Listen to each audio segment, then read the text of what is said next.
नमस्कार, हिमाचल समाचार में आपका स्वागत है। आज के मुख्य समाचार। मुख्यमंत्री ने कहा, फील्ड दौरों के दौरान गार्ड ऑफ ऑनर 15 सितंबर तक रहेगा स्थगित। आपदा में राहत व बचाव कार्यों में कार्यबल बढ़ाने के दृष्टिगत लिया गया निर्णय। मुख्यमंत्री ने ड्रग माफिया से प्रभावी ढंग से निपटने के लिए राज्यों को अधिक अधिकार देने की आवश्यकता पर दिया बल। मुख्यमंत्री ने ड्रग तस्करी और राष्ट्रीय सुरक्षा पर आयोजित क्षेत्रीय सम्मेलन में लिया वर्चुअल भाग। और अब समाचार विस्तार से। व्यवस्था परिवर्तन की ओर एक महत्वपूर्ण कदम उठाते हुए मुख्यमंत्री ठाकुर सुखविंदर सिंह सुक्खू के नेतृत्व में प्रदेश सरकार ने राज्य में फील्ड दौरों के दौरान सामान्य तौर पर विभिन्न माननीयों को पुलिस द्वारा दिए जाने वाले गार्ड ऑफ ऑनर को 15 सितंबर 2023 तक स्थगित कर दिया है। हालांकि 15 अगस्त को स्वतंत्रता दिवस के अवसर पर इन आदेशों में छूट रहेगी। ये निर्णय प्रदेश में हाल ही में आई आपदा से वृहद स्तर पर जारी राहत व बचाव कार्यों के दृष्टिगत लिया गया है। मुख्यमंत्री ने प्रदेश में संचालित किए जा रहे राहत एवं बचाव कार्यों में पुलिस बल की तैनाती में वृद्धि पर बल देते हुए इस संबंध में आदेश जारी किए हैं। उन्होंने कहा कि पुलिस कर्मियों को गार्ड ऑफ ऑनर जैसे कार्यों में संलग्न करने के बजाय इस संकट के समय में प्रभावित लोगों को सहायता उपलब्ध करवाने के लिए प्रयास करने चाहिए। उन्होंने कहा कि ये निर्णय आपदा के प्रभावों से निपटने के लिए प्रदेश के संसाधनों के सही उपयोग के उद्देश्य से लिया गया है। बचाव कार्यों के दृष्टिगत पुलिस बल द्वारा प्रभावित लोगों को तुरंत सहायता सुनिश्चित करना बेहद महत्वपूर्ण है। ठाकुर सुखविंदर सिंह सुक्खू ने कहा कि गार्ड ऑफ ऑनर स्थगित करने से सरकार प्रदेश में आपदा से प्रभावित लोगों को राहत पहुंचाने के लिए राज्य के संसाधनों तथा श्रम शक्ति का और बेहतर उपयोग करेगी। इस निर्णय से सरकार की आपदा प्रभावित क्षेत्रों को तुरंत राहत पहुंचाने तथा इस कठिन समय में प्रभावी प्रशासन की प्रतिबद्धता भी प्रदर्शित होती है। मुख्यमंत्री ने कहा कि प्रदेश में राहत तथा बचाव कार्य जारी है और प्रदेश सरकार इस आपदा से प्रभावित लोगों को आवश्यक सहायता प्रदान करने के लिए मजबूती से कार्य कर रही है। यह निर्णय प्रदेश के लोगों की सुरक्षा को सर्वोच्च अधिमान देने की सरकार की प्रतिबद्धता को दर्शाता है। मुख्यमंत्री ठाकुर सुखविंदर सिंह सुक्खू ने आज शिमला में वर्चुअल माध्यम से केंद्रीय गृह मंत्री श्री अमित शाह की अध्यक्षता में दिल्ली में ड्रग तस्करी और राष्ट्रीय सुरक्षा पर आयोजित क्षेत्रीय सम्मेलन में भाग लिया। उन्होंने ड्रग माफिया से प्रभावी ढंग से निपटने के लिए राज्यों को अधिक अधिकार देने की आवश्यकता पर बल दिया।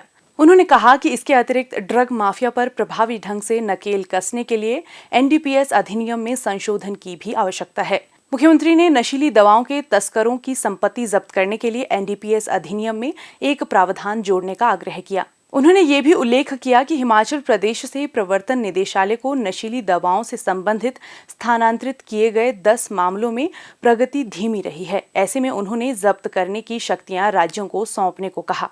नशे का अवैध व्यापार बहुत बड़ा है, तकरीबन 44% की वृद्धि हुई है और हमने तकरीबन इतनी ही एफआईआर दर्ज की है और 50% के करीब हमने जब्ती की है।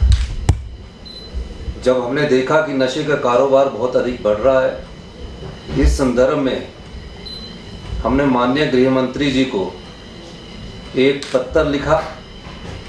उसमें एक संकल्प विधानसभा के द्वारा पारित किया गया। उस संकल्प में एनडीपीएस की कुछ एक्ट के धाराओं में हमने कुछ परिवर्तन की बात की है।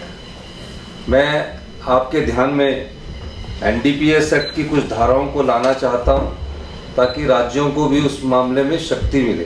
जो धारा 21-22 है, उसमें जो ओवरडोज कर दिया जाता है, जो ओवरडोज वाला स्मगलर है जिसने ओवरडोज करवाया होता है, उसके प्रति सजा का कोई प्रावधान इस सेक्शन 21-22 में नहीं किया गया है। मेरा माननीय गृह मंत्री जी से अनुरोध रहेगा कि जिसने ओवर कंज्यूम करवाया है ड्रग्स को, उसका भी एनडीपीएस एक्ट में सजा का प्रावधान किया जाए। आदरणीय मंत्री महोदय, धारा 37 के तहत, सेक्शन 37 के तहत जो भी अपराध किया जाता है वो कॉग्निजेबल होना चाहिए, नॉन वेलेबल होना चाहिए। ये इसमें अगर आप प्रावधान करवा देंगे, राज्यों को अत्यधिक उससे शक्ति मिलेगी। मैं आपके ध्यान में लाना चाहूँगा कि एनसीबी का जोनल ऑफिस भी माननीय मंत्री महोदय कुल्लू में खोला जाना चाहिए। क्योंकि कुल्लू में अगर आप एनसीबी का कोई जोनल ऑफिस खोलेंगे, उसका फ़ायदा हमारे यहाँ से जो तस्करी होगी उसमें हम उनको आगे उनके खिलाफ कड़ी कार्रवाई कर सकेंगे।